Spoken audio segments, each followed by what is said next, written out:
Hello and welcome to the Divine Renovation Podcast. My name's Dan O'Rourke, and along with me today, I've got Ron Huntley. How you doing today, Ron? Very well, thanks. It's good to see you, buddy. And next to me is Father James Mallon. How you doing, Father? I'm very well, Dan. Thank you. And joining us in a little while will be Bill Scollard, who is the Director of Pastoral Ministries at Saint Benedict Parish. And what I'm excited to talk to him about is the game plan and how, in many respects, he is the fruit of the game plan at Saint Benedict Parish.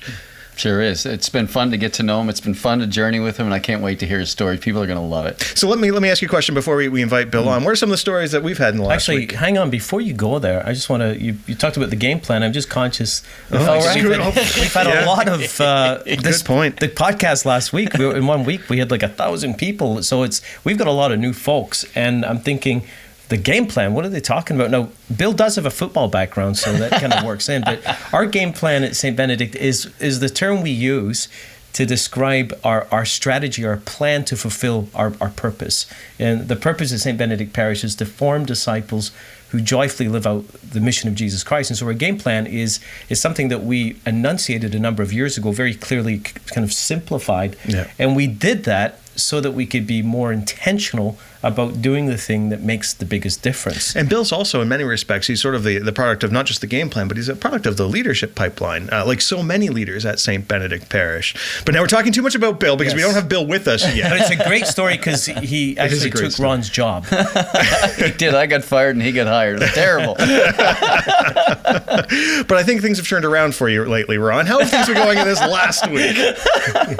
Well, it's been fun. I love coaching. It's so much fun to engage with pastors and their leadership teams all around the world and help them try to figure some of this stuff out. It's so much fun. And one of the themes that I noticed in the last week or so is how senior leadership team meetings can sometimes get hijacked by accident. And I remember when we went through this, and you'll remember this too, Father James, at different times we were combining different types of meeting. And Patrick Lencioni's book, Death by Meeting, was really helpful. Yes. And I know Tanya Rogerson was so helpful at kind of being the forerunner of this stuff and bringing it back to us to help us understand why our meetings weren't very good.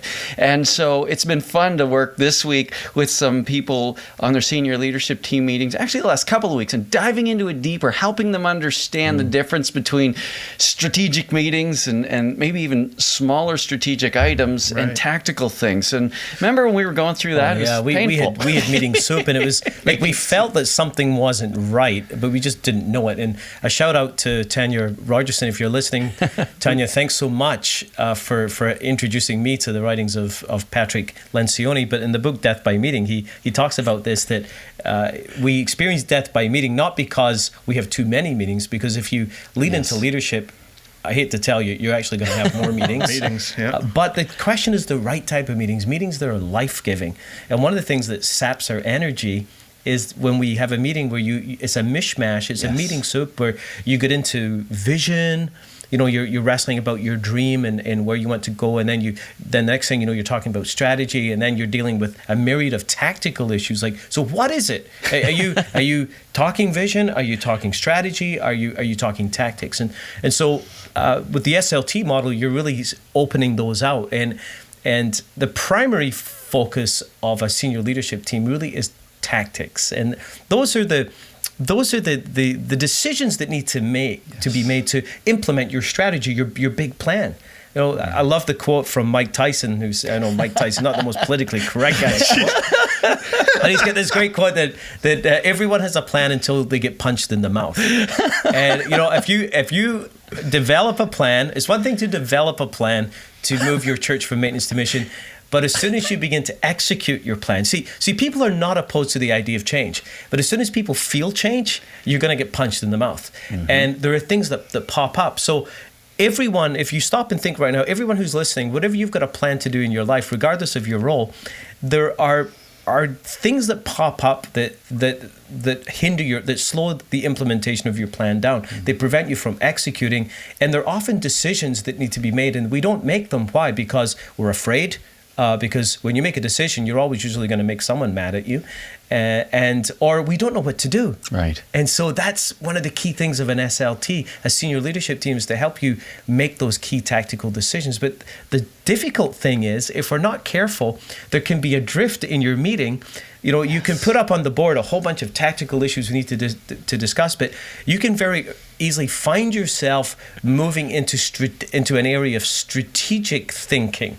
And I think, Ron, remember when we were living this ourselves, we eventually came to distinguish two levels of strategy. And that was an interesting distinction because, you know, because of your travel schedule, because you have a global ministry as well as being the pastor of a parish.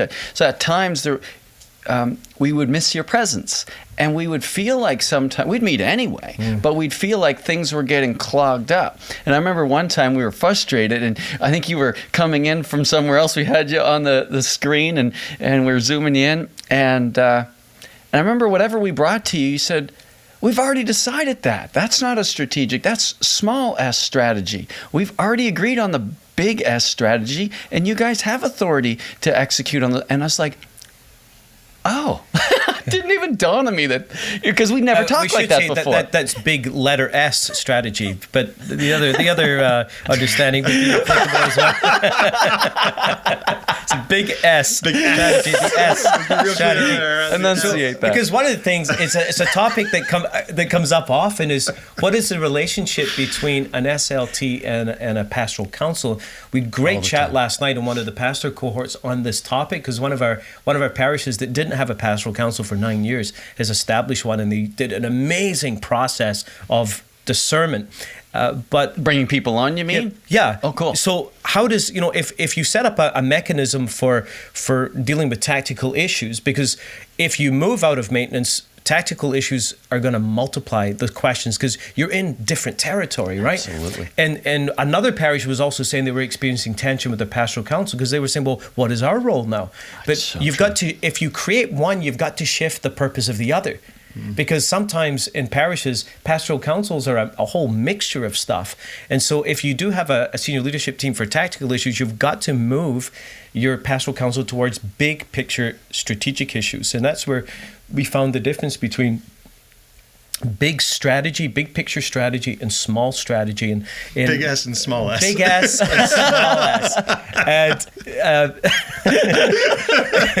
And pastoral council really is dealing, you know, if you can keep the discussion around vision, where are we going, what's the ultimate dream, what's the 5-year dream, what's the 5-year goal, or what's a plan, a strategic plan for 5 years, and how are we doing with that? But when you come back to senior leadership team, of course there's going to be some things you're going to have to stop and talk about strategy. So here's what we found in the meetings. The key thing about tactical questions is you got to make decisions. The thing you put on the board are not discussions about which you're going to need to have an hour to think things through. They're things about which we need to have a decision. But sometimes when you're in wrestling with the decision, you realize, oh my goodness, we actually need to put more thought into this. We need more data. We need more information. We need more people around the table other than the senior leadership team. So what we would do is we park that issue, identify it as a strategic issue. And although we struggled with it at first, you need to set up almost once a month a block of time for just keep the time open for strategic conversations because they're going to come up. And it's not a conversation you need to bring to the pastoral council perhaps, but you need to bring the key stakeholders in your parish, ministry leaders and others, as well as members of your senior leadership team. Not too big though, right? Not too big. You don't want it to go too big. No, because you add that into your senior leadership team and now all of a sudden you have a meeting where it's a disaster. That's right. So and it really breaks one or two others that it would be specific, that influence that area. So that's one question of the kind of strategy that you would need to do that and have a separate meeting. The other thing too is sometimes it's okay in a senior leadership team to say, okay, we're going to take 10, 15 minutes and think through this. I mean, some topics don't need a 2-hour meeting. That's right. You know, so you got to really work it on the fly. But one of the things you've got to be careful of is beware of the drift, catch the drift, because And that took us a while because I found it very confusing. And then once I really understood it, then I would try to sneak things in on purpose to see if, because it was really important to me. And when they would catch me on it, I'd be like, no, no, that's a strategic. No, it's not. Yes, it is. Okay, maybe it is. Turn it on. There's no hard lines between these two. I mean, when does a tactical conversation begin to bleed into strategy? What is low level strategy, high level? Yeah. You've got to kind of work that out when you're in the trenches. So don't be too fixated on it, but at the same time be careful of that strategic drift, because otherwise your SLT meetings are going to be long, and you're gonna end up in meeting soup. What I love is that, what you're sharing, Ron, is that this is one of the parishes in our coaching network. So one of the coaches, Several. So several. Pardon me, several of the parishes, because you and your team are coaching parishes all over the world. They've been journeying with you and the Divine Renovation coaching team for a little while, and it's still not easy. Like this is like true. They've read Father James's books. Do a word search of everything we've written. If the word easy comes up, maybe someone has doctored the manuscript. I don't know. And we have seen some people put easy next to our work before, which is always given us a bit of a laugh. But what I find so fascinating about it is it's a good reminder that even when you're into this, even when you've read the books, even when you've been going along with the coach, you're still finding these nuances are important. They're not simple. They're not easy, and that we do need occasionally outside people to help us see some of these things. Oh my gosh, Dan, it's so true. I don't know how people, because you don't know what you don't know. Right. And you get into patterns of behavior and communicating with each other that they become ruts in the road sometimes, and you don't have fresh eyes. And to be able to come in, and I always consider it such a privilege, and so do the coaches on our team. They just love what they do, because it often doesn't take much to get people out of those ruts. But they themselves can't do it. Yeah. Like they themselves find it hard. You raised the issue of fresh eyes, and I had two very interesting conversations this past week with priests in our cohorts, because part of our coaching network, Ron and the other coaches, they do one-on-one coaching with the priests and with the priest leadership team. So once a month I have groups of the pastors together, and it's amazing. I love it. Last night, for instance, we had in our cohort a couple of guys from Halifax, guys from Omaha, Nebraska, from Brisbane, Australia, in London, England. We had everything from 9 o'clock in the morning till 11 o'clock at night, and everything in between. That's not confusing. It was wonderful. But this past week, in two different cohorts, two different priests spoke about a similar dynamic around fresh eyes. They spoke to me about going to diocesan meetings with their brother priests and with the bishop, and they were dealing with difficult subjects. And in both instances, these priests were the only ones who stood up. There was a tension in the room where you could tell that the majority of priests were really struggling with what was being spoken about, but no one was saying anything. People were being silent. And there's that retreat, when there's issues, our tendency is either to become silent or violent. It's either I become angry and oppose, or I just shut down. And often among priests in the church, we shut down because it's not right to be violent. That's not. We're supposed to be nice. But both of these priests were the only guys who spoke up, and they shared with me afterwards. Priests were coming up to them saying, "Thanks for saying that. Thanks for saying it." And they were reflecting out loud to me about how strange it was for them to observe a situation where there wasn't a freedom to speak. This is not about disrespecting the authority of the bishop. I think when we speak truth and love, as St. Paul says, we actually respect authority. But one of the things I was able to point out to them is that, but you've been immersed in this past year or more in a very different way of doing it. You've been exercising and living this model within your parish. And now you've got fresh eyes. So now you're going into your diocesan meeting, you're seeing things you never saw before. And one of the questions I asked for them was, how that dynamic you observed, I wonder if that's what your parish was like 2 years ago, with how your parishioners felt with your leadership. Absolutely. It was that reminds me of a story of a guy I was coaching at the very first meeting. I said, with the team, we've got some issues because there's mistrust on your team. He didn't see it, was really offended, actually was upset with me because I spoke into that and really took the defense of his team, and you don't know who we are. And it's like, fair enough, but I could see it as plain as day. Anyway, it was several months later, after being in the network, that he himself had a meeting with his team. As he continued to dive into this, I really applaud him for that. And then he realized he saw it. He finally saw it within his team. And what's so great is he's been addressing it and creating a vulnerability-based trust culture that they can have healthy conflict and really everybody's free to speak into it. But he didn't see it. And so when I spoke into it, he actually was offended. But months later, after we continued to use this language, as we continued to color and his understanding of what healthy culture looked like, he had a meeting of his own with his team and he thought, oh, now I see it. Isn't that beautiful? I think this is such an important element, and it's one of the beautiful insights from Pat Lencioni's writings, is the importance of healthy conflict. It's one of the non-negotiables of at least, you know, in our own reflections about the role of a senior leadership team. They can only really function if you have healthy conflict, because point is, if you've got passionate people who care, there's always going to be conflict, because people are never going to agree 100% unless everyone is on like Prozac or something. You're going to have conflict, but yet in the church there's this idea that I'm supposed to be nice and agreeable, and therefore I shouldn't disagree. To disagree with someone is to personally insult them or oppose them, and that's certainly out there everywhere in human organizations. But I think there's this extra moral thing within the church that this is the way it should be. But what happens is, if you don't deal with conflict in a healthy way, it goes underground and it becomes unhealthy. And that's when we enter into politics. It's not politics, you know, chosen because we want to be political. It's often political landmines that are created because we don't want to offend one another, because we're actually trying to care and be nice to each other. But in the long term, that doesn't work. And we need to have places where we can have those difficult conversations and have healthy conflict at the parish level. And for goodness sake, my brother priests, with our bishops as well. That's not disrespecting.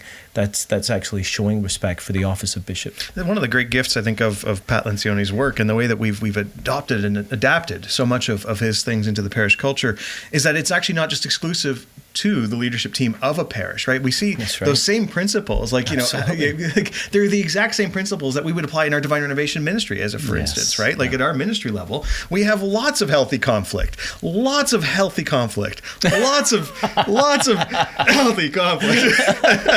in all seriousness, no, we do. Like it's part of the way we operate, and it's important to us because it helps us get to the best answers. But it's very important that these values are lived out at the top level, because it's one of the tasks of leadership to establish the culture. And how do you establish a culture? By living it yourself.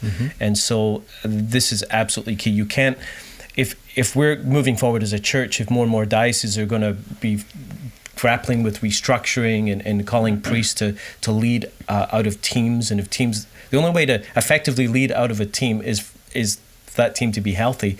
Well, hey, guess what, Bishop, diocesan leaders, you got to do it too. You've got to learn how to do it, and you've got to live these very dynamics as well. Otherwise, you know, people are not dumb. They're going to recognize, hey, all the stuff you're telling us to do, give me a break. We know that at this point in the building, at this point in the hallway, it stops and doesn't go any further. Yes, it's true. I remember the joke, two caterpillars walking along, and they see a butterfly fly overhead, and one caterpillar looks at the other caterpillar and says, you'll never catch me up in one of those. Like, sometimes you don't know the difference until you experience it, and people don't know health until they experience it. But once they do, there's no going back. There's no going back, and that's what I see. And it forces you to improve your skills with books like Crucial Conversations, so that you can actually enter into. I was thinking, as we're talking about healthy conflict in our meetings, I love our leadership team meetings. Like I loved them when I was at Saint Benedict on that leadership team. I love them at the Divine Renovation leadership team. And I'm just laughing the other day when we're having whatever. You took a pen and threw it at Dan because we were arguing about something. I thought, this is so much fun. We have to get a Nerf gun, so I'm just gonna get their eye taken out. But thankfully you have glasses. But you know, it's just so much fun when you do it well. When you have high trust. When you have a common vision. When you have a diversity of gifts and strengths. You have different angles of looking at things that I know. You guys make me a better person. Because what often happens too, when you don't have, for whatever reasons, an established habit of dealing with healthy conflict because of maybe lack of trust or lack of vision, you know, because ultimately the root of the conflict is not simply disagreeing on tactical decisions or a strategy. It's a vision problem, which is a deeper issue. Sometimes it's lack of awareness too of our impact on people, right? It's lack that of too, ownership but of how we behave. You often experience, like, if you're a member of a team and the discussion starts moving close to a particular topic, and everyone freezes up because although it's never been openly discussed, everyone inherently knows you don't go there because there's maybe one person on the team for whom if you even go there, it's considered to be a personal attack. Then everyone learns that very quickly without it even being said. And that's when there's a real problem, because that means there's a whole range of key issues that simply cannot be addressed because you don't have the habit of healthy conflict. It's the fool's choice, as it says in the book Crucial Conversations. Either the only choice you have is avoid the conversation and maintain the relationship, or address the issue and lose the relationship. And the whole point is, I think there's a third way. Amen. All right, guys. Well, I would love for us to pause here because I'm excited to get Bill, and I want to give him lots of time to talk because I know his story is a really powerful one. So we'll be right back.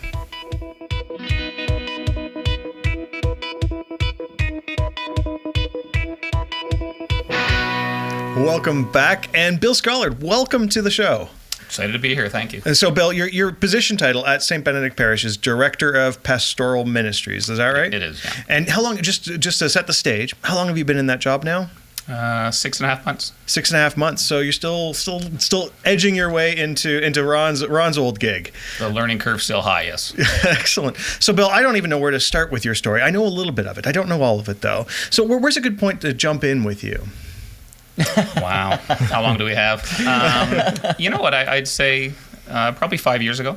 Okay. Yeah. So where were you 5 years ago? Yeah, I was from a church standpoint, nowhere. Turned 50 5 years ago. A lovely wife, 3 great kids. Great job selling beer, which I've been doing for about 20-something years. That's a by good then. job. Yeah, it's a great job. So you were selling drugs and you were selling beer. That's right. Okay, you can't say that without explaining that he has a background in the pharmaceuticals legal. industry. Legal drugs. Legal drugs. Legal drugs. So, life was perfect. And soon after I turned 50, actually, I started to struggle a little bit. I wasn't making a big deal of it, but I was struggling, and never had happened before. It didn't go away, and I didn't tell anybody, but it was getting significant. And I woke up one Sunday morning and decided to go to church, and I grew up a cradle Catholic, which was defined by Dad making me and my 4 siblings go to church every Sunday. And that was always a battle. Once we left home, none of my siblings or I went back because there's really nothing there for us anyway, except Dad's kind of archaic rules. And, again, got on with my life. But on that particularly tough Sunday, I decided to go to St. Ignatius, actually, which was in our neighborhood. Hadn't been there. Went into the church, didn't know anybody, which was great. I hid on the side so no one would see me, which was perfect. Father Pat, who I'd never met, got up to give the homily of the sermon. And the first question he asked the congregation was, is there anyone here who people think have it all and they're completely empty inside? Wow. So that was kind of him talking to me, or Jesus talking to me, I guess. Bawled like a baby for the rest of that Mass, got out into my car, and I had the first conversation I ever had with Jesus, and basically told him that this wasn't working with me at the wheel, and I'm turning it over to him. Had no idea what I was talking about. I went home and told my wife that. She says, I have no idea what you're talking about. I didn't know what to do. A week later, I went to see Father Pat, and we had a 2-hour conversation. I went to we did confession there. That took a long time. And I started on this ridiculous and unexpected journey that has me doing this podcast today. Isn't that crazy? I remember when Father Pat called me and said, because I've been talking to him about people who have capacity, people who you see have influence, and kind of the whole concept of bringing them closer to yourself so that you can raise them up. And I remember talking to him about that, and he called me on the phone and said, I found him. I said, you found who? I found the type of guy you're talking about, and I'm going to send him over to the men's leadership gym. And I remember meeting you that morning. You were a little chilly. Yeah, really briefly, Father Pat told me it's a men's leadership group, which a men's leadership group, which so we it's get not together. like a workout. Yeah, we should describe what the leadership gym is. Yeah, GYM, God, you and me. God, you and me. Yeah. The biggest workout is just getting yourself out of bed early in the morning. First thing in the morning, yeah. And on that topic, Father Pat said they start at 6 in the morning. It was a terribly cold February. I wanted to be keen, and I didn't know where the church was, Saint Benedict. So I got there about 5:15. Oh. Wandering around in bitter cold, trying to find snow up to your hips. Because I didn't think I was at the right church. So for the sake of those maybe watching from warmer climes, when you say bitter cold, what are we talking about here? It was well below zero, like 20 below zero. Yeah, wind chill in the restaurant. Celsius, Sorry, yeah. So I'm wandering around, peering in windows. I think I'm at the wrong church, and I'm thinking, I thought Pat was supposed to meet me, so now I've disappointed him. I don't have a phone number for him. And it was an hour of just taking laps around the church. You hung in there for an hour. I did. Well, that's incredible. Yeah. So and finally a parishioner actually showed up, and I said, "Is this so and so? Is this the men's gym?" Yeah. So I came in. I met Ron. We had a wonderful morning. I was sort of just sitting back there and kind of watching it all, and continued to come and met some of you guys, and like I said, 5 years later, the world's a bit different. And I got to share this with you, which you guys may not be aware of. This is the 1 year anniversary week of the breakfast at Chorus, which I had with you, Father, and Ron. Oh, cool. And you said, we'd like to have you come on board full time. Wow. Your story reminds me of that scripture verse, a version of something that Jesus said, for many are cold, but few are frozen. What translation is that? We were a degree or two away from frozen. Bill, I've gotten to know you over these last number of years, and occasionally something like this happens in people's lives, but really such a singular grace for God to, sovereignly break into your life in such a powerful way. And the power of it is still very, very real. And it's given you a heartbeat, I think, because you had been for so many years away from the life of the church. One of the gifts that you've been to us is reminding us constantly that to be missionary, we need to have a sensitivity to people like yourself. And you were refreshing to us because you were like, well, what does that mean? And what does that mean? And what does this mean? So true. Like, you help us to keep that focus because we can become very, very churchy. And you still have retained this passion and sensitivity towards reaching those who are on the outside. Thanks. One of my first memories of you, Bill, which isn't of you, but it's of your name. You were someone, I can't even recall who it was now. I was at some sort of an event, probably a small gathering of people from the Saint Benedict community, and there was beer there. And it was like complimentary beer. And I remember saying, "Oh, this is wonderful. There's beer here." And they're like, "Oh yeah, Bill gave it to us." I said, "Who's Bill? Who's this Bill?" "Oh, he works for a brewery. He gets free beer." I said, "Bill works for a brewery and gets free beer? Like, that's got to be a dream job for so many people." And you quit. You quit after how many years?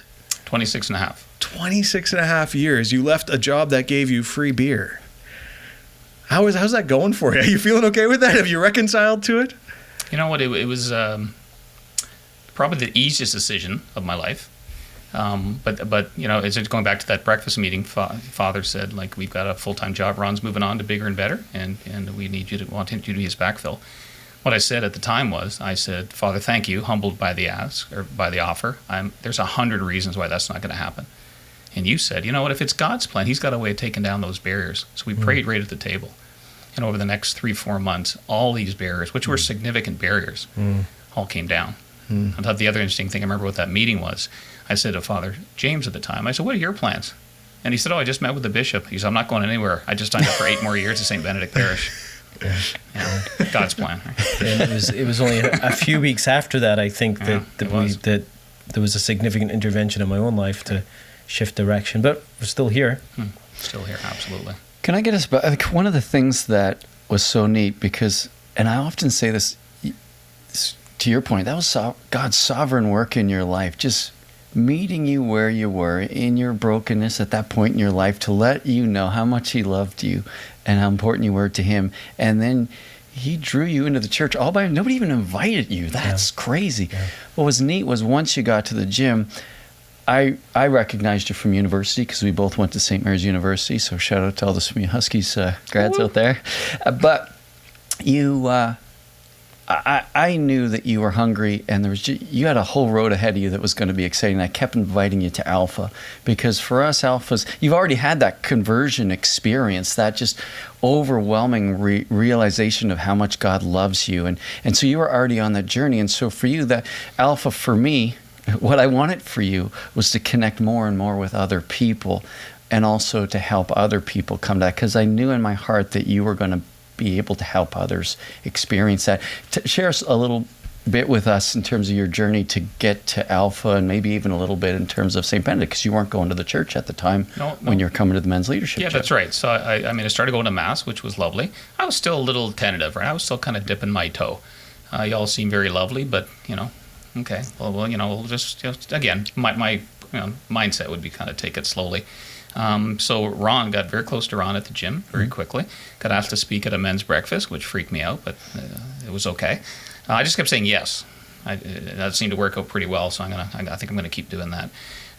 Although Ron asked me to talk about Alpha, because you don't have to be at Saint Benedict long to know that's coming at you, and I didn't think it was for me.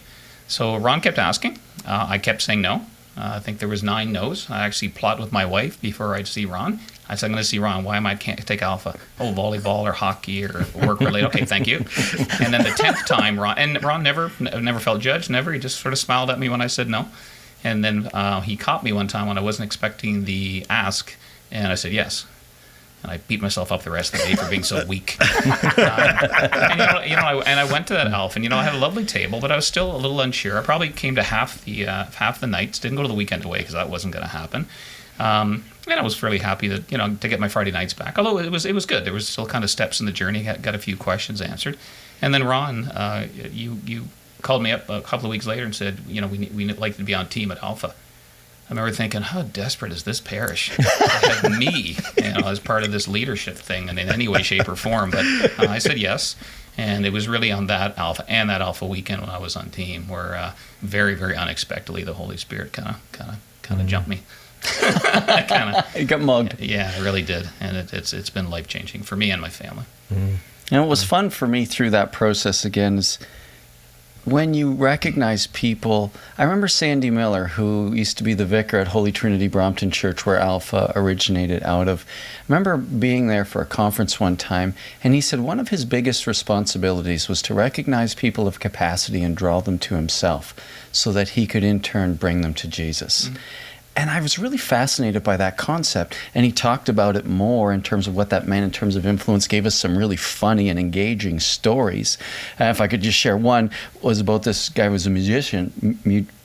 Thank you. I was going to trip over that word.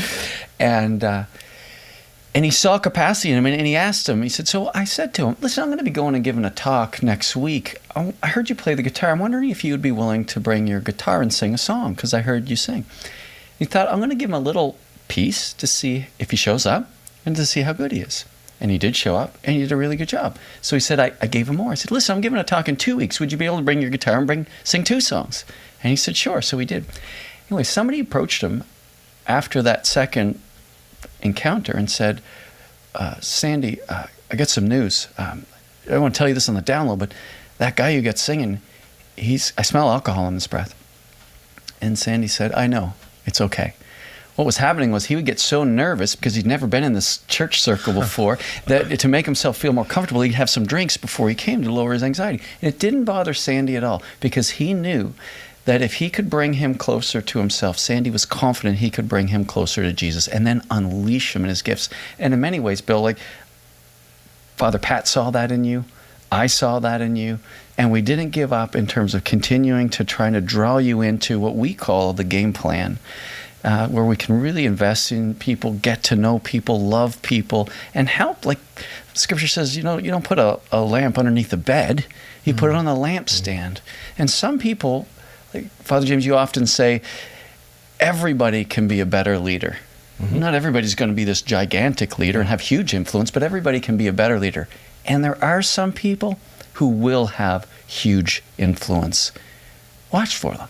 Yeah. Develop them. That's right. And set them up for success. And in many ways, that's how I feel like. So, Ron, you were it's interesting to have you both here today, right? Because you've got sort of Bill who were on the journey, but Ron, you were just as much on the journey, just from a totally different position. And you spoke a little bit about the game plan, and I've heard you before speak about like leadership pipelines and how we try and raise leaders. And we've got in front of us Bill, who was part of that. He's a product of that. Why don't you speak just a little bit about what that experience was and how you went about it? Sure. What was so neat is, and the game plan kind of came to fruition probably around year 3, we really started to dive into So we had a lot of programs, a lot of things going. We were having a lot of success in terms of transformed lives and raising up leaders. But there was a lot of chaos. Right. There was a lot of things going. We were trying to get to the heart of what's really working the best, so that would help us make better decisions and be more focused. And for those of you that are listening to this podcast and are in a church that's active, and you probably know what I'm talking about when it comes to chaos. It could be a really fun time of your development, but there also comes a time where you need to get focused. You need to understand, where is the fruit coming from? And so with the help of Tanya Rogerson and the senior leadership team, we began to uncover the very things that were most impactful. And so we developed a graphic for it so that we could speak into it, so that, as Father James mentioned earlier, that we could be more intentional about it. And part of that game plan includes coming back on, experiencing Alpha, but then also coming back on team. And the team is where we get to raise people up to see, will they show up? Are they faithful, available, contagious, and teachable? And sometimes your first impression isn't the right impression. I know many times I've seen people who I thought were going to be great, have great impact, and have been really disappointed because they don't show up. They're not reliable, right. or something else, or they're not teachable. But then there are other people who I think they're not going to have that big of an influence, but I get to know them through team, and all of a sudden they become giants of influence and impact for the church. And so I don't know how often I'm right, but it's not as often as I think it would be. It's not as often as I would pride myself. We often think we're great judges of character. But sometimes being in ministry for a season or seasons really helps you understand what people are going to be able to do, what God has for a call on their life. And I really saw, Bill, you have the charism of evangelization without a doubt. And your capacity to connect with people in a way that they can understand and appreciate, and open up doors without feeling judged or condemned. You have an incredible gift for that. And it was just so fun. And I saw that right away. But then as we began to give you the platforms, like whether it's speaking, as you continued to say yes, you've said yes to a lot of things. and a lot of people have been impacted by your yes. And here's the cool thing. I think you're just getting started. I know you've been on this journey for 5 years, and it's continued to grow and evolve. And I think it's got a lot of legs left. I'm so happy you're doing what you're doing at Saint Benedict, and you're on the senior leadership team now, and you're supporting staff in pastoral ministry. It's just so awesome. When we first started at Saint Benedict Parish, Ron, when you come on board, we knew that we had a kind of a preliminary sense of a plan, which I suppose you could call the game plan, which was that Alpha was going to play a key role in turning things around, because we knew that Alpha, from past experiences, could flip a switch on people. It could help them experience the Lord in a deeper way, in a new way, perhaps even for the first time, experience the Holy Spirit, and experience friendship and community within the church. And that this was somehow going to contribute towards a change in what was considered normative. So that really was our first plan. Now, we did a whole bunch of other things too, but even from the start, we were clear that we really think if you're going to start anywhere, we suggest that you start with Alpha. We kind of were quite clear about that. We didn't certainly insist on it, and we still don't, but there was a lot of other things going on. And it was later when things really began to shift, and a substantial number of people had gone through this and experienced it, that we switched into a greater sense of clarity and made the crucial move from the life of the church being about a bunch of programs to a clear process. And that was a big shift, because I remember one of the years, I think in 1 year, we had about 60 different programs of faith formation running, and we'd produce a booklet. That's right, I remember that. with dates, and it was crazy. It was crazy. But we moved to process, and if you just look at the graphic for the game plan, you'll see that it kind of communicates process. I think it should come up. For those of you that are watching. For those of you who are watching, those of you who are not listening, check out our YouTube channel. You can see it, but you'll see that it's with the arrow at the beginning, invitational church, which is really the sense that it's a cultural piece. We want it to be normative across the board for people to invite, and our primary invitation point to people outside and inside the church who are not yet begun process of discipleship is to Alpha, which is the next item on the is the next item on the thing. So there's a process, but it's not linear. You see, there's no arrows in between these symbols, so there are many on ramps, and the Alpha team is there because there's a built-in leadership pipeline. Bill, that's how we kind of help to grow you and eventually becoming an Alpha MC, and it also symbolizes kind of a desire to see leadership development throughout everything we do in the church. And connect groups are key. And the men's gym eventually became one of our connect groups. And the core part of that is community. And then shepherding ministry from there, hoping and helping people to minister not simply as responding to needs, but ministering out of their gifts. And then small groups, discipleship groups where people can grow in their understanding, adult catechesis, Bible studies and such. And then, of course, worship, which is the Eucharist primarily, but all the sacraments and other times of prayer. So, Bill, what really happened when we discovered this, we had a group of people like yourself, in many ways, who had either not been connected with the church a couple of years before or went to Mass, but really they sat at the back and were not engaged at all. And all of a sudden, these people are living like the full life of a missionary disciple.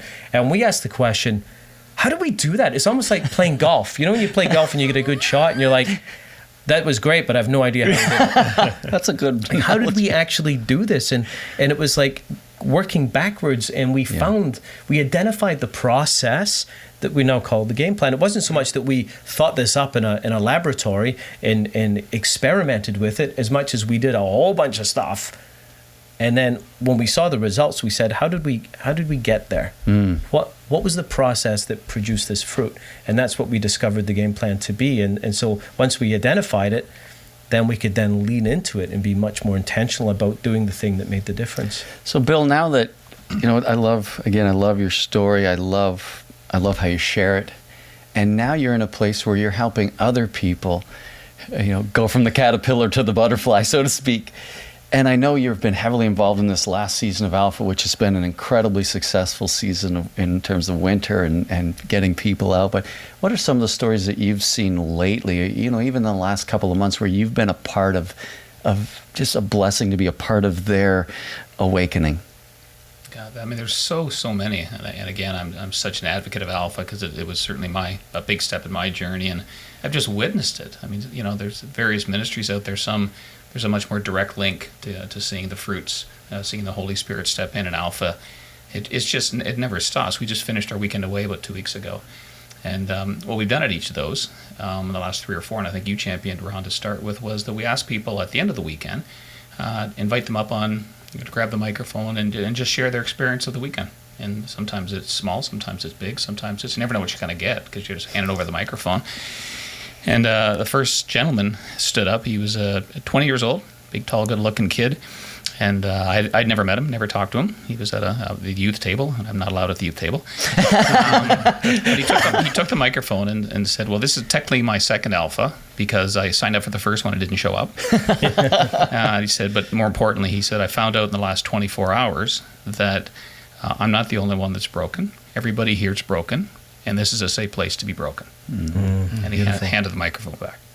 So I guess he was going to be doing some testimony at Next Alpha. The 20-year-old, yeah, 20-year-old. I think there are the words of Pope Francis, saying that the church should be a field hospital.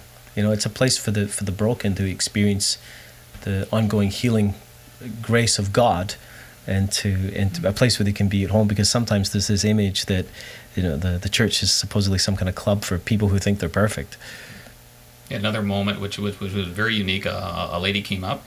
She'd be in her 60s, and she said that she hadn't had an experience on the weekend. She didn't get this big Holy Spirit moment.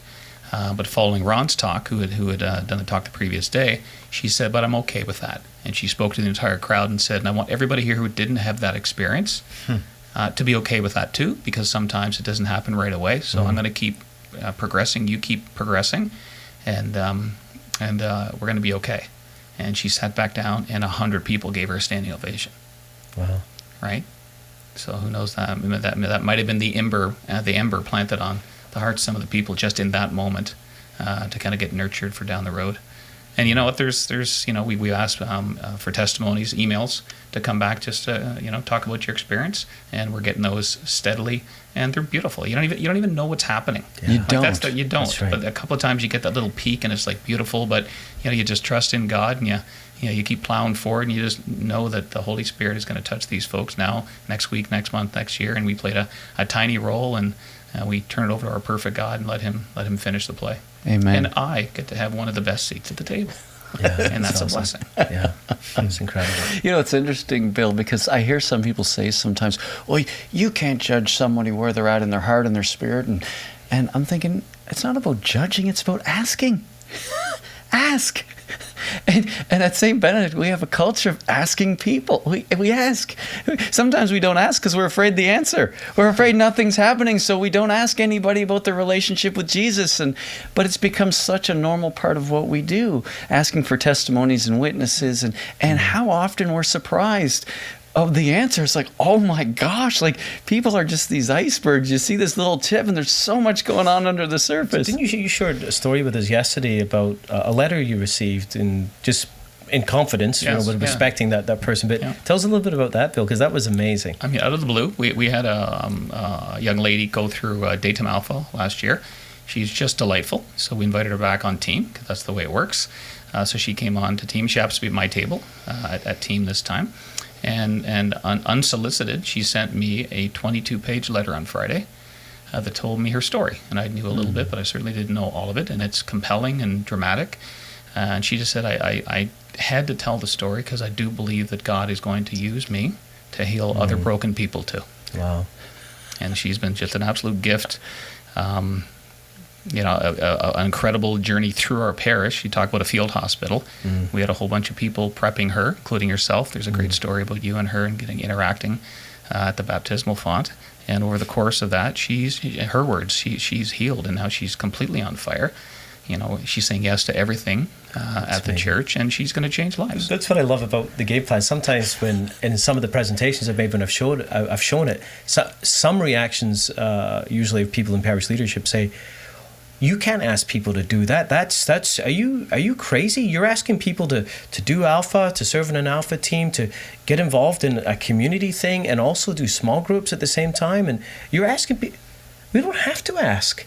When the Holy Spirit, shame on us if we don't provide the opportunities. When the Holy Spirit works in people's lives, I mean, you don't have to ask. People want that community experience. They're dying to come back on Alpha, and they know that Christian community is going to be essential to this kind of life. Especially if they've been in the church, the version of church that is show up for an anonymous 1 hour a week liturgical experience, they know I can never go back to that. And for people who have never really had a connection with church, after their Alpha experience, that's all they know is some kind of authentic Christian community, and they know that they need it.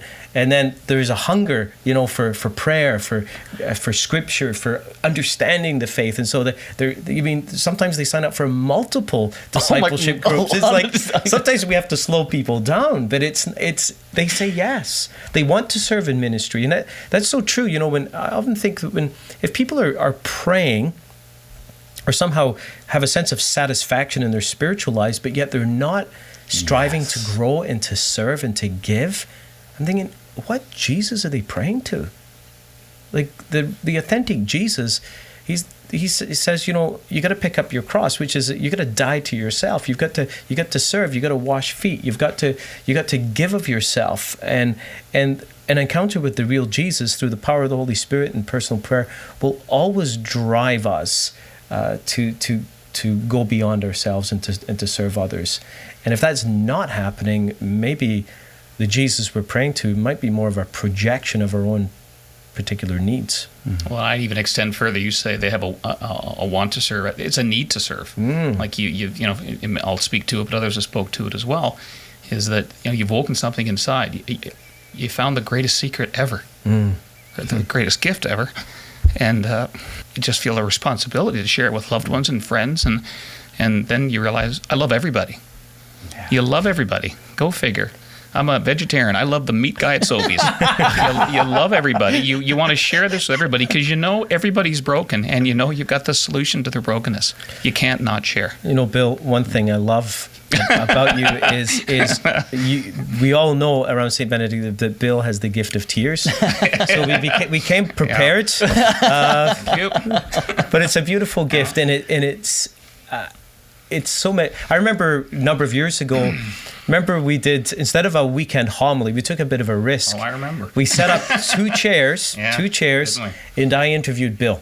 I gave like a 5-minute homily, then we sat down with chairs and I interviewed you, Bill, and we did it 4 times over one weekend, and it was authentic and beautiful every single time, and you shed tears every single time, and it's like, man, it's just so real and beautiful, and so many lives and hearts were touched.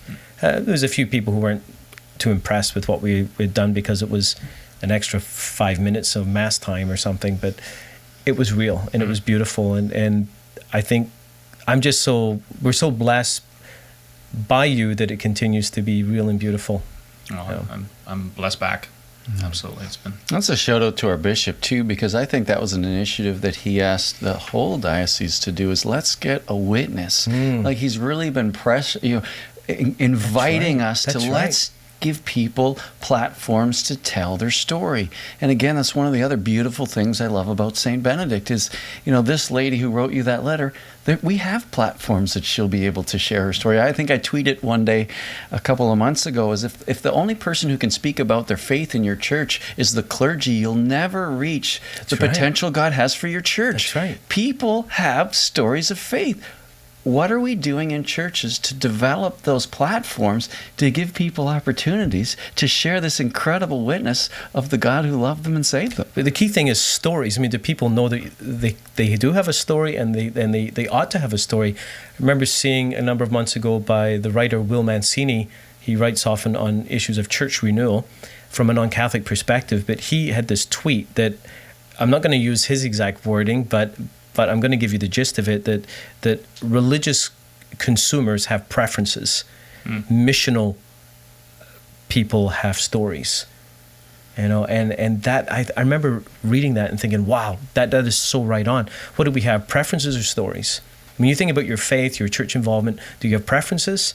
Because if you're primarily driven by preferences, then I'm sorry, it's about you. You've made it all about yourself.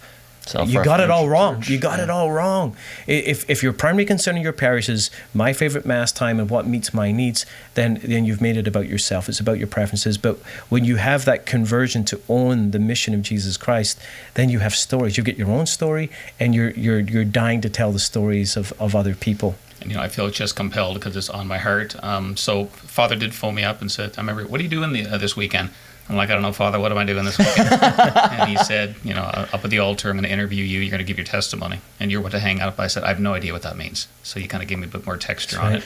But the first meeting we ever had in your office, I was like so lost and so confused. And what happens now? And you said, paraphrasing, you just surrender, and God's going to use you to save people's lives. Which I thought, well, that's crazy. But anyway, we'll just let that go.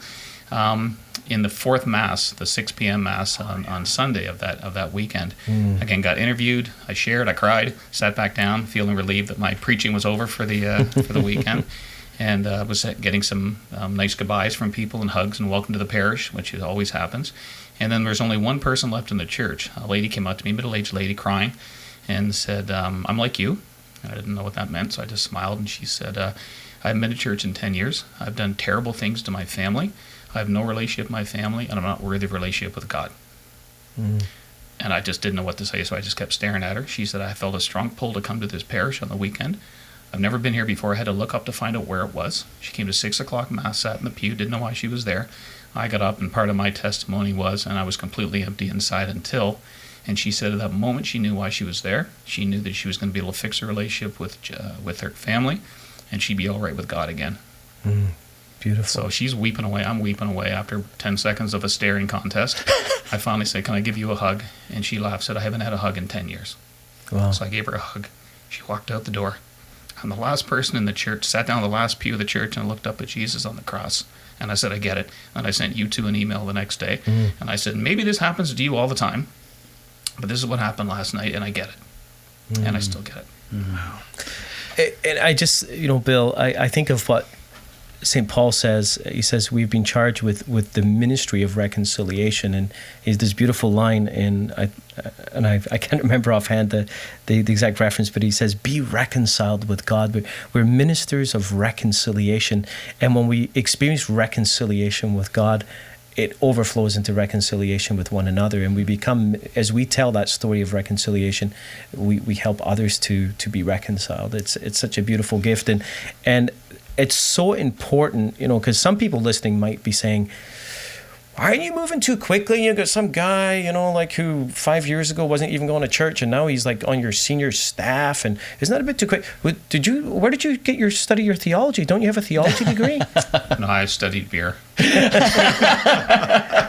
and of course, there's very much a need for us to have lay staff who have theological background and formation, But here's the thing that we find is that, again, if you want to have a culture of evangelization, it's the tendency sometimes is as you get more formed, and it's not that in any way that we're against being formed, of course, but sometimes you can lose that missional edge. And I think that one of the things that you bring is still an acute awareness and sensitivity to people on the outside, and that helps to shape the overall culture to keep connected in that way. And besides, you haven't been tasked to teach theology, so nor should I be. It's not an issue. It's not an issue. Well, and there's the teachability too, because when we look at leaders or people that we're forming as leaders, we say, are they faithful, available, contagious, and teachable? And that's the thing. Bill has an incredible humility, and he'll enter into difficult conversations. He asks questions when he doesn't know things, and if he needs to be corrected, he'll receive the correction.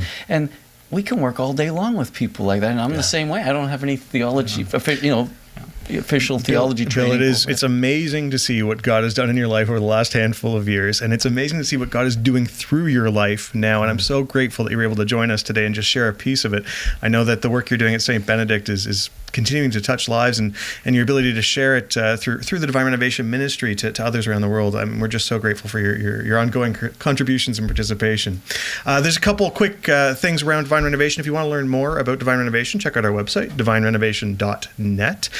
We've got some seats left still at our two upcoming events on May 9th in London. So if you're interested in joining us for Divine Renovation Day, Father James, you'll be there, I'll be there, and we've got some team on the ground. It's going to be a great day, so May 9th. Father Simon is going to be there too, maybe. Oh, yeah, he's going to be in London. I believe he is, yes. And so join us on May 9th in London. There's a number of seats there left. And also here in Halifax, Divine Renovation 2018 conference. Still have some seats left on that. You can get both of those events. You can find registration available on our website, divinerenovation.net. And of course, our coaching network. We've talked about it a lot today. So there's a number of parishes that we coach around the world, here in Canada, the United States, Australia, England, Scotland. And if I forgot your country, it's only because it's my favorite, and I just so we have our coaches coach parishes all over the world. So if your parish is interested in that, check out our website again for a way to get connected with us, because it's our hope to inspire and equip parishes and leaders all around the world.